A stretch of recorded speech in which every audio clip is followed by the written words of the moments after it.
কিন্তু এর পরের বার যদি আমার সাথে কোনো অন্যায় হয় তাহলে আপনাকে না বলে আমি অফিস থেকে চলে যাব। আচ্ছা ঠিক আছে, তোমার বিষয়টা আমি দেখতেছি, তুমি এখন যাও। ঠিক আছে স্যার।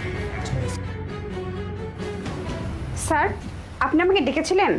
হ্যাঁ, তোমাকে আমি ডেকেছিলাম, বলতেছিলাম আজকে আমার বউ বাসায় নেই, তুমি যদি একটু আমার বাসায় যেতে, গিয়ে রান্না বান্না এবং আমার কাপড়গুলো পরিষ্কার করে দিয়ে আমার সাথে যদি একটু থাকতে। স্যার, আপনি সব কি বলছেন? আপনার পার্সোনাল কাজ কেন আমি করে দিব? হ্যাঁ সেটাই তো, আমার পার্সোনাল কাজ তুমি কেন করবে? তাহলে তোমার পার্সোনাল কাজ অন্য একজন কেন করবে?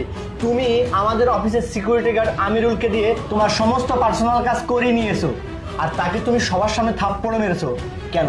সে কি তোমার পার্সোনাল অ্যাসিস্ট্যান্ট? না না স্যার, আপনি সব কি বলছেন? ও একটা আস্ত বেয়াদব। বিশ্বাস করুন স্যার, আমি আপনাকে সব মিথ্যে কথা বলছে, বানিয়ে বানিয়ে বলছে। ওর সাথে আমি এমন কিচ্ছু করিনি। ও আচ্ছা তাই না, ঠিক আছে। আমিরুল, জি স্যার, আপনি আমাকে ডেকেছেন? এবার সত্যিটা বলো। না, ও একদম মিথ্যে কথা বলছে। বিশ্বাস করুন স্যার, আমি এসব কিচ্ছু করিনি। তোমার প্রিয়া ম্যাডাম বলতেছে তুমি নাকি এই সমস্ত কথা মিথ্যা বলতেছো, উনি নাকি তোমার সাথে এরকম কোনো কিছুই করেনি। স্যার, আমি যদি মিথ্যা বলে আমাকে আপনি ঘাড় ধরে বের করে দেবেন। আপনার বিশ্বাস না হলে এই অফিসে তো সিসি ক্যামেরা আছে, আপনি সিসি ক্যামেরা চেক দেন। হ্যাঁ প্রিয়া, আমিরুল তো ঠিকই বলছে। দেখো, আমি তোমাকে এখনো ভদ্রভাবে বলতেছি, তুমি যদি এই কাজটি করে থাকো তাহলে সত্যি করে বলতেছি আমার কাছে স্বীকার করো। আর যদি স্বীকার না করো, সিসিটিভি ক্যামেরার ফুটেজ চেক দেওয়ার পর যদি দেখি যে তুমি এই কাজটি করছো, তাহলে কিন্তু তোমাকে আমি এখন এই মুহূর্তে অফিস থেকে বের করে দিব। সরি স্যার, আসলে আমি করেছি এই কাজটা। কেন করছো তুমি এই কাজ?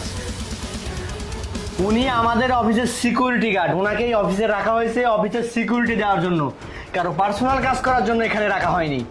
তুমি ওকে দিয়ে তোমার পার্সোনাল কাজ করে নিয়েছো এবং তাকে তুমি সবার সামনে অফিসে থাপ্পড় মারছো। কেন মারছো? ও খাবার খাচ্ছিল, ওর খাবার টাইম ওটা ছিল। তোমার খাবার তুমি ক্যান্টিন থেকে নিয়ে আসবে, ও কেন নিয়ে আসবে? স্যার, তোমার খাবার নিয়ে আসার জন্য ওকে এখানে রাখা হয়েছে। Sorry sir. সরি আমাকে না, সরি ওকে বলো। তুমি ওর কাছে ক্ষমা চাইবে। সরি। ঠিক আছে। আর শোনো, তোমাদের দুইজনকে একটা কথা বলি, এই অফিসে যেমন সিকিউরিটি গার্ডের দরকার আছে, তেমনি একটি ম্যানেজারও এই অফিসের দরকার আছে। হুটহাট করে কেউ চাকরি ছেড়ে দিলেই এই অফিস চলবে না। চাকরি ছাড়ার আগে মিনিমাম 1 মাস আগে বলতে হবে, যাতে আমি আরেকটা লোক এনে এই অফিসে তোমাদের জায়গায় বসিয়ে তাকে সেই কাজটি বুঝিয়ে দিতে পারি। বুঝতে পারছো? বেতন যার যেইটা, বেতন কোনো ফ্যাক্ট না, কিন্তু সম্মান সবার একই। আগামীতে যদি এরকম ভুল যদি তুমি আর কখনো করছো, তখন কিন্তু তোমাকে আমি অফিসে রাখবো না।